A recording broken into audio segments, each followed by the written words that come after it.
Good morning and welcome to Newsmakers. I'm Chris May. Voters in Pennsylvania's primary dropped a political bombshell when Congressman Joe Sestak ended Senator Arlen Specter's political career. 10 days after winning the primary, the White House released a report saying that former President Clinton had been enlisted to try and ease Sestak out of the primary with a job offer. Republicans are demanding an investigation, but the White House and Democrats say there was nothing illegal. Congressman Sestak is vice chairman of the Small Business Committee and assigned to the Armed Services Committee and the Committee on Education and Labor.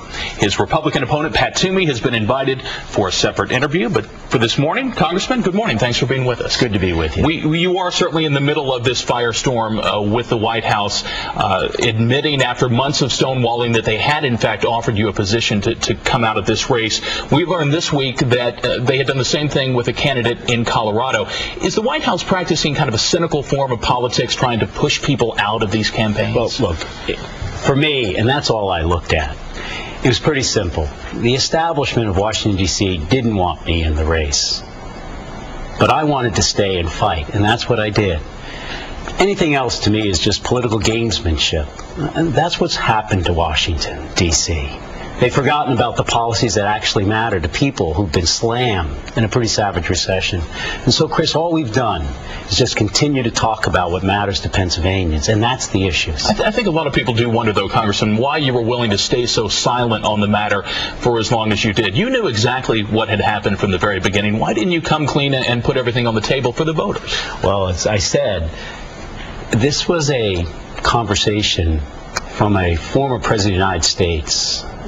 And I had spoken honestly about my personal accountability in a matter that happened. When asked a direct question, I said yes. It occurred that someone had called.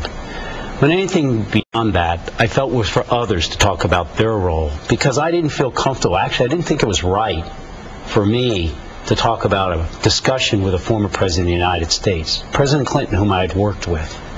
And that's what I believed. And I proceeded, and we kept talking about those issues, not about political games. We talked about people here in Philadelphia where half of our youth aren't graduating from high school, where our poverty rate has gone up 21% in the last 10 years.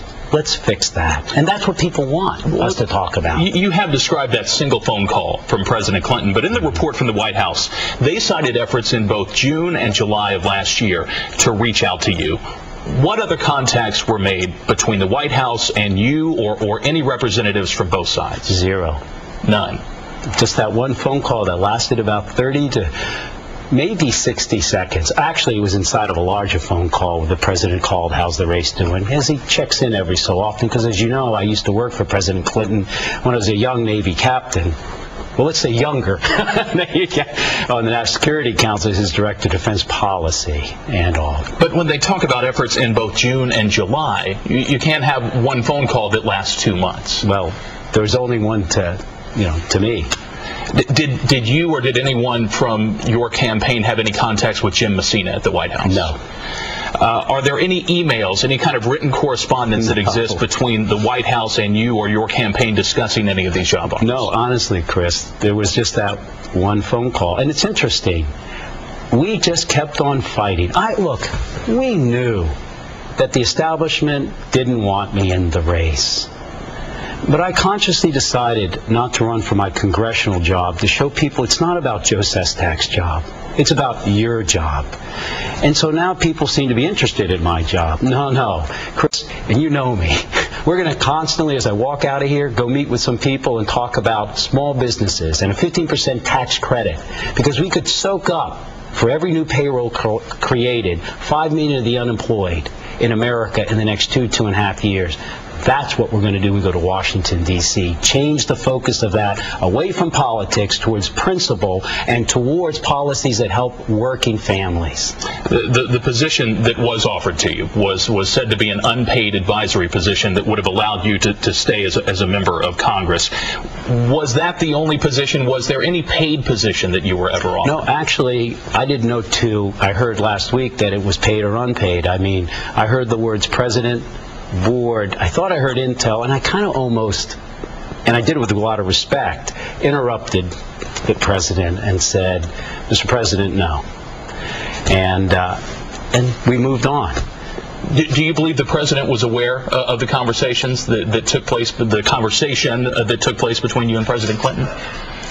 Oh, I wouldn't know. I was talking about President Clinton. Look, I'd forgotten about the incident, just kind of moved on, and until 7 or 8 months later, and never would bring it up because, well, frankly, we knew people both in Pennsylvania as well as the establishment here as well as down there didn't want us in.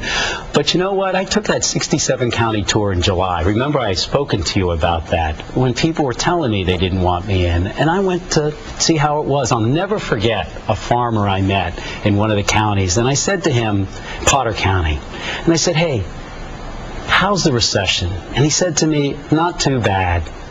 I was already hurting so much. My gosh. And so here we are talking about not people's lives. In the military, I helped save those 31 years, protect our lives of Americans. Now I want to help protect their livelihoods. For too long, Washington, D.C. is focused on Wall Street and belief that wealth might trickle down somehow. Well, it hasn't. And that's what I want to change, focus towards working families and those that want to work. And I know that people are also concerned about good government and transparency in government, and that's why we want to ask these questions. But let me ask you this. Critics say I don't mind the questions, but of course. Critics do say that when there's a situation like this that perhaps runs afoul of the law, that there should be an outside agency that takes a look at it. The Justice Department has so far declined to investigate this. Republicans want a special counsel, as there was for the CIA leak investigation in the Bush administration.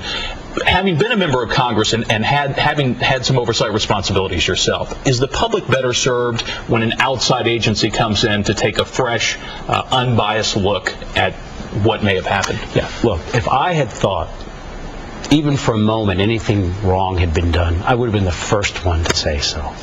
So in this case, it's irrelevant, in my opinion. But yeah, I do believe in accountability. That's what I learned in the military. You're accountable for your actions. And that gets to when I was asked a question. That one question, and I said a one-word answer, yes, because I felt I need to be accountable for my personal accountability in it. But it's for others to decide about when they want to talk about their accountability. All of this